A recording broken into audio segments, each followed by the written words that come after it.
Hey there, y'all, and welcome to today's Daily Down and Dirty.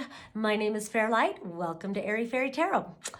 All right, y'all, I think this is like the second reading in a row or in a week or whatever I've done that starts with the Emperor on one side and the Hierophant on the other. So this is the William Blake deck. I can't fucking talk today, but I'm gonna try. This is the William Blake deck, so there's a lot more artistry, a lot more creativity. I feel like a lot more freedom because William Blake recognized bullshit so well, and I love that even in his poetry and all of this stuff. And so, getting into the reading, I feel like the Emperor is almost a portrayal of God, but I know William Blake wasn't especially into like dogmatic type bullshit. So I will call it the sacred divine masculine. And there's this higher perspective, and it's like he's measuring what the knowledge he gets from the books that he reads, and even maybe the scrolls that he writes or something like that. And they call the card reason. And I know I'm going really deep into it, but I feel like in light of the rest of the cards, there's something about taking a higher perspective. Oh, I need a drink.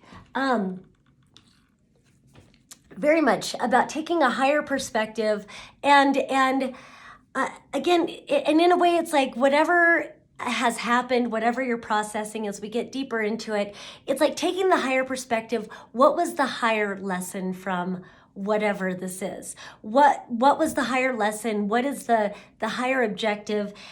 And so I keep getting this this cute little quote from a childhood friend, Shenandoah. He always had this sign on his wall that said, good judgment comes from experience. Experience comes from poor judgment. So it's like there's no mistakes. Don't nitpick yourself.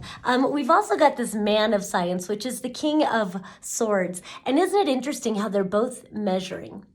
But this is the higher perspective. This is looking back on and calling upon the reason of it all. And I love that it's even in the sun, the brilliance, this illumination of understanding. Whereas in this card, normally the King of Swords, he's a very studious, intelligent person and speaks his truth.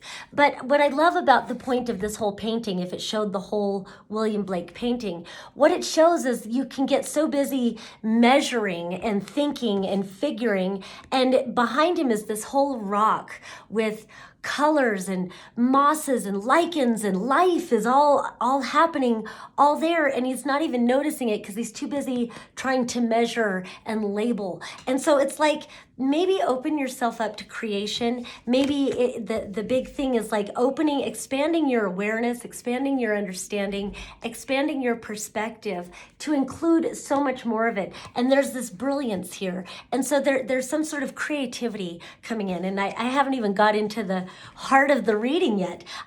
So then we've also got this religion here, and that's the Hierophant.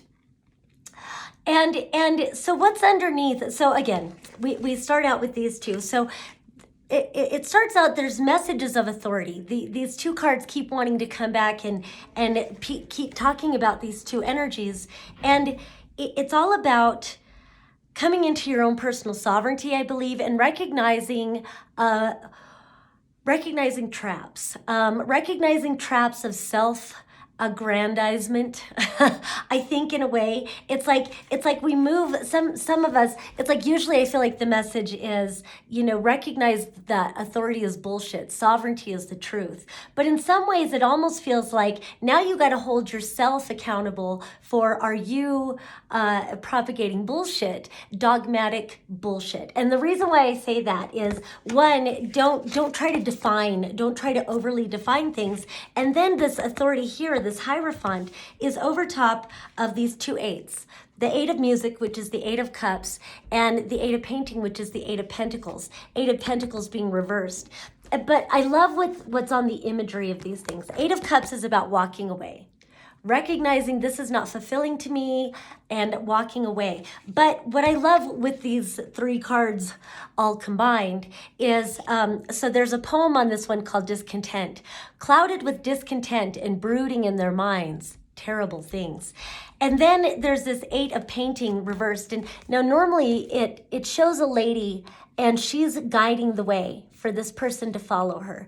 I always feel like this is maybe a lover or something. A lot of times I'll take that card. Normally 8 of Pentacles is like you've got some sort of mastery. I like on this fairy deck I have, it'll show like a luthier. So like someone who makes guitars, that's a craft that they really had to cultivate and study and all these things. This one, not so much. I feel it's more a message of, like I'll tell people, you know, you can't, if there's others who are stuck in quicksand, you cannot help them by jumping in the quicksand. You won't help them. You'll just get stuck along with them and clarity is lost. And so the best you can do is, you know, throw them a rope, give them a lifeline, but you keep continuing up your path and hold a light for them to follow. And if they want to follow where you're going, they will. If they choose to stay stuck, you can't just stay stuck because of what other people are choosing. But so there's something in that about forging your own path, finding your own way. But this is reversed and this and this. So it almost gives me like, it's funny, it's almost like specific, but it's almost like creating your own dogma.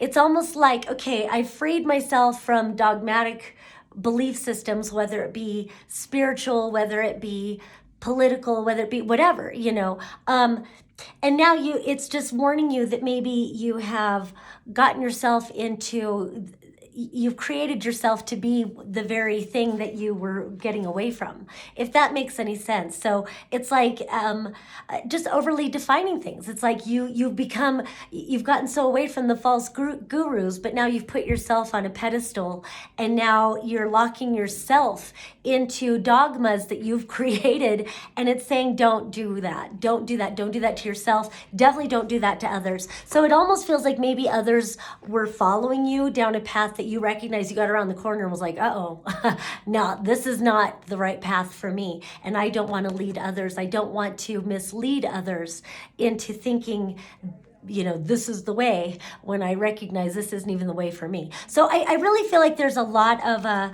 recognizing how authority can, the illusion of authority can find us in all ways, in front of us, behind us, and all around us, and even inside of us. And so I feel like it's a deep purging. And then the final message is the Ace of Swords, the Ace of Science. And this is, where is your truth? The truth is within. Prime reality is within, speaking your truth, getting in tune with who you are. Don't be afraid to say, you know, at this place I felt like I was right, but now I'm at this place and I see that I was misled and there was so much that I wasn't looking at.